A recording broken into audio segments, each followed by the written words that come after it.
안녕하십니까. 계속해서 대구에서 전해드리겠습니다. 이 엄태항 봉화 군수와 그 가족의 태양광 사업 특혜 의혹에 대해서 지역의 시민사회단체가 본격적인 대응을 시작했습니다. 어제 봉화에서는 기자회견과 대규모 집회가 열렸고 농민회는 감사원에 감사 청구도 하기로 결정했습니다. 최보규 기자가 보도합니다. 지난달 제기된 엄태항 봉화 군수와 그 가족의 태양광 사업 특혜 의혹. 군수의 명확한 해명과 책임 있는 자세를 요구하는 지역 시민사회단체의 강도 높은 압박이 시작됐습니다. 봉화군 농민회는 어제 군청 앞에서 기자회견을 열고 군수가 태양광 사업과 관련해 자신의 직권을 남용했다고 비판했습니다. 군청 공무원이 군수의 전횡을 도왔고 군의회가 견제의 기능을 상실했다고도 지적했습니다. 봉화 군수의 수족이 되어 이런 식으로 마음대로 사기업화하는 공무원들도 이번 사건에 대해서 분명하게 책임을 지고 마찬가지로 군수와 한통속이 되어서 봉화군 농민회는 기자회견과 더불어 감사원 국민감사 청구를 위한 절차도 시작했습니다. 본연의 기능을 잃은 군의회를 대신해 감사원에 군수 일가의 태양광 사업을 둘러싼 각종 의혹을 밝혀달라고 요구하는 겁니다. 감사 청구를 통해서 나타나는 문제들이 있는 대로 고발 조치가 필요하다면 고발 조치, 더 나아가서는 군수 주민 소환까지도. 같은 날 저녁 봉화 시가지에서도 한 태양광 반대 시민단체가 주최한 군수 사퇴 촉구 대규모 집회가 열렸습니다. 경찰도 태양광 의혹과 관련된 서류를 군청에서 받아 검토 중인 상황입니다.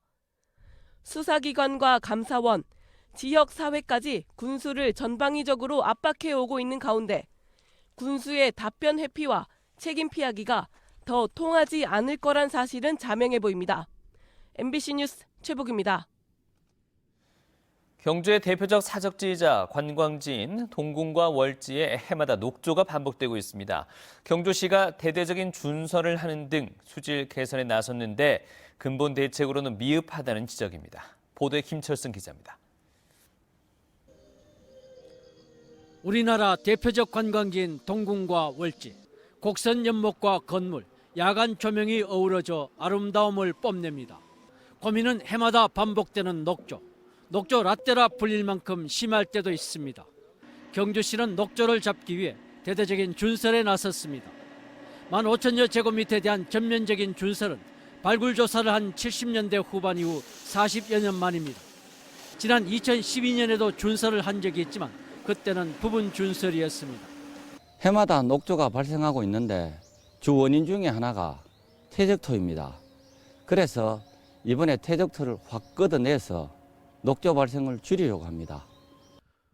동궁과 월지에 녹조가 반복되는 것은 곡선 구조로 고인물이 많고 남천에서 유입하는 원수의 수질이 좋지 않으며 퇴적물이 쌓이기 때문입니다. 또 전체 저수량이 3만 톤인데 하루 유입 수량은 최대 3,000톤, 실제로는 평균 700여 톤으로 연못물이 모두 바뀌는데 짧게는 열흘, 길게는 40여일이나 걸립니다. 경주시는 이달 하순 준설을 마친 뒤 우선 물이 많이 고이는 곳에 소형 펌프 7대를 설치해 물 흐름을 개선하기로 했습니다.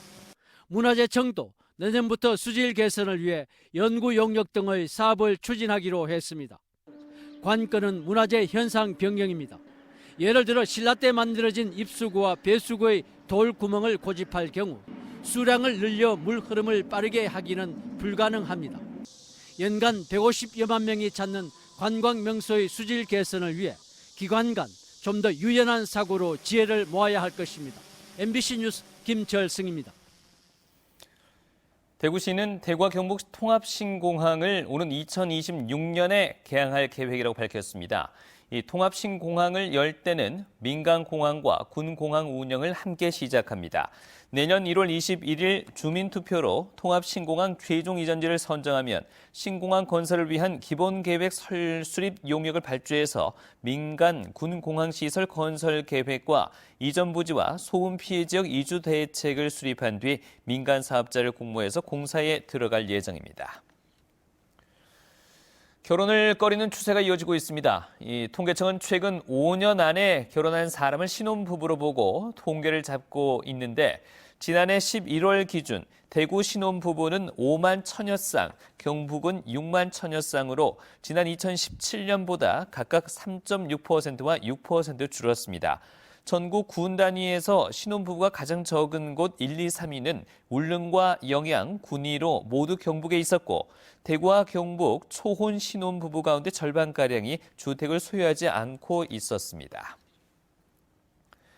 대구에 있는 자율형 사립고 두 곳이 모두 2020학년도 신입생 모집에서 정원을 채우지 못했습니다.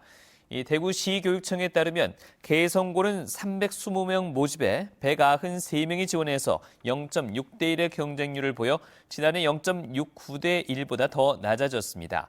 지난해 정원을 채웠던 대건고는 320명 모집에 254명이 지원해 0.79대 1의 경쟁률을 보였습니다.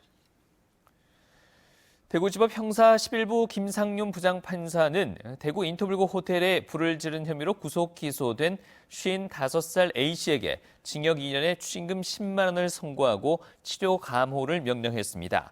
A씨는 지난 5월 15일에 인터블고 호텔 별관에 인화물질을 뿌리고 나서 불을 질러 호텔 내부 165제곱미터를 태우고 투숙객 36명을 다치게 한 혐의로 재판에 넘겨졌습니다. A씨는 정신질환을 알아왔고 범행 3일 전에 향정신성 의약품을 투약한 것으로 나타났습니다. 이상으로 MBC 뉴스를 마치겠습니다. 고맙습니다.